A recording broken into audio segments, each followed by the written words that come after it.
Nabulabog ang Macapagal Boulevard sa Parañaque City matapos makipagbarilan na ang mga otoridad sa isang grupo ng mga kidnapper.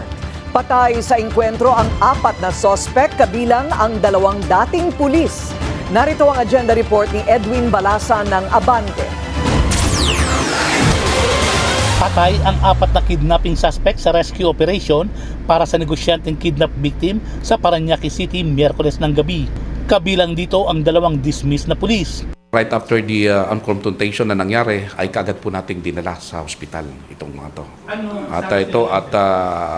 It was declared non-relevant, yes. Residente ng isang kilalang subdivision sa Makati ang 78 anyos na biktima.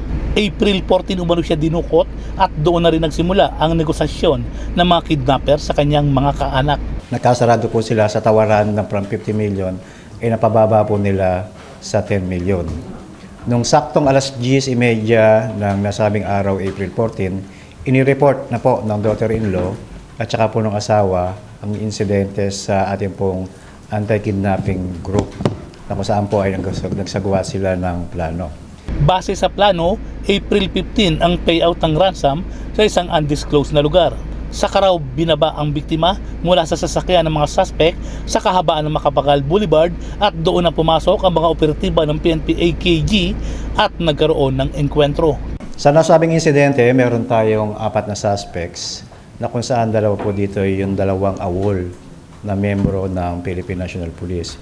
Yung suspect number 2 po na in-identify ng AKG, ito po ay may warrant of arrest para sa kaso na malversation of public funds.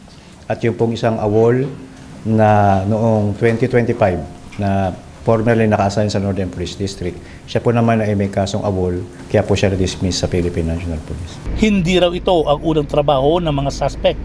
Dahil sa records ng PNP AKG, sangkot din ang 4 sa 2 pang hiwalay na insidente ng kidnapping. Para sa agenda, Edwin Balasa, Abante.